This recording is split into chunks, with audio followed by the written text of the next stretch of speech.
Tawagin niyo na lang po akong Myrna, 37 years old, taga Marikina City, janitress sa isang mall.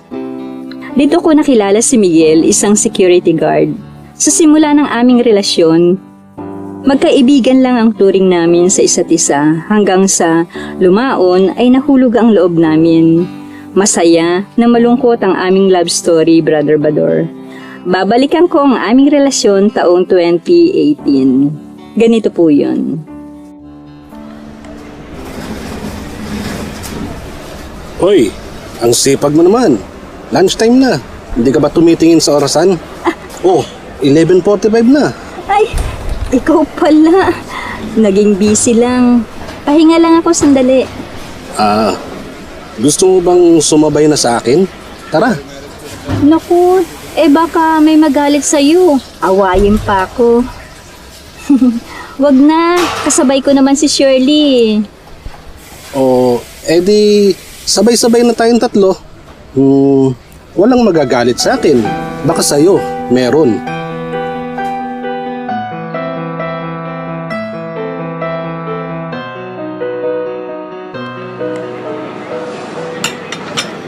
Kain pa ng kain. Oh, may bawon akong rice. Madami to. Alam ko makakasabay kita ngayon sa pagkain eh. Kuha ka rin, Shirley. Huwag na kayo mahiya. Ang bait mo naman, Miguel. Siguro sarap mong maging syota.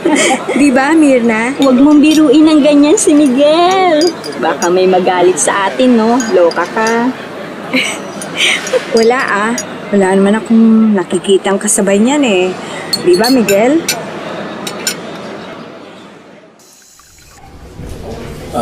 Pauwi na ba kayo? Roving lang naman kami. Oo, Miguel. 8 hours lang naman kami eh. Asan si Myrna? Mukhang di mo kasama. Nasa locker room eh. Kinukuhang gamit niya. Oh, tara. Shirley, bandiklak na tayo. Bakit palingalinga ka dyan? Mukhang may hinahanap ang mata mo ah. Nadaan si Miguel dito eh. Robing daw sila. Simpatiko. At ang bango, mukhang type ko si Miguel. Myrna? Huwag mong sabihin sa akin yan. Sabihin mo sa kanya. Type na type ko si Miguel. Lahat ata ng qualities ng lalaki nasa kanya eh. Simpatiko, thoughtful, loving and caring, at maalaga pa sa katawan.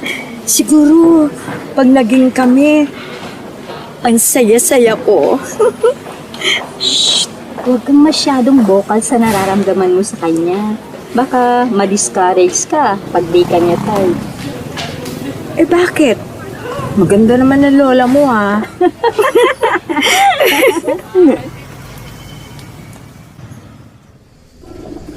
Myrna. Oh, Sulat. Basahin mo pag ikaw lang mag-isa ha. Huwag mong ipapabasa kay Cheryl. Sa'yo lang yan. Maaari ba?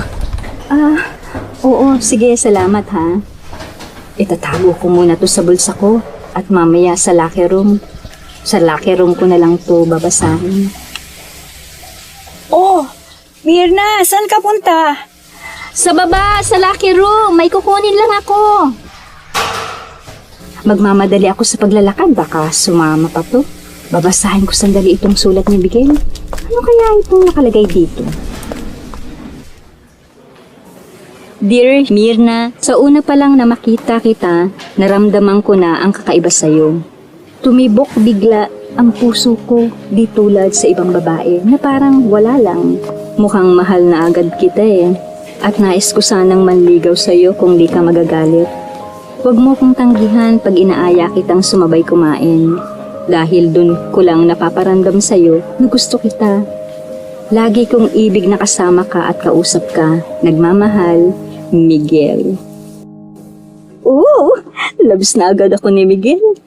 Paano to? May gusto sa kanya si Shirley. Ano ba yan? Bahala na. Oh, mukhang malungkot ka. Wala to. Gutom lang to. Tara, kain na tayo. Lunch break na eh. Mukhang sasabay ata sa atin si Miguel. Antayin natin, Mirna. O sige, bahala ka. Speaking, andyan na pala yung hinihintay mo. Mirna! Sandali! Sasabay ako sa inyo. Miguel, bakit si Mirna lang ang tinatawag mo? Kasama niya ako eh. Tatampo ako niyan sa'yo. Ay, sorry ah. Mukhang si Mirna lang nakikita ko eh. Nakikita ng mata ko. Ganon? Magtigil nga kayong dalawa para kayong mga bata. Tara na, bilisan nyo nga ang dalawa. Baka wala na tayong upuan sa food court. Dali, bilis! Mirna, Shirley. Oh, pakbet. Luto ng nanay. Tikman nyo. Mukhang masarap ata yan ah. Sa amoy o tingin pa lang. Shirley, kuha ka Tikman natin. Bakit wala kang imik dyan? Uy, Wala. May iniisip lang ako. Huwag mo na isipin yun. Mahal ka nun.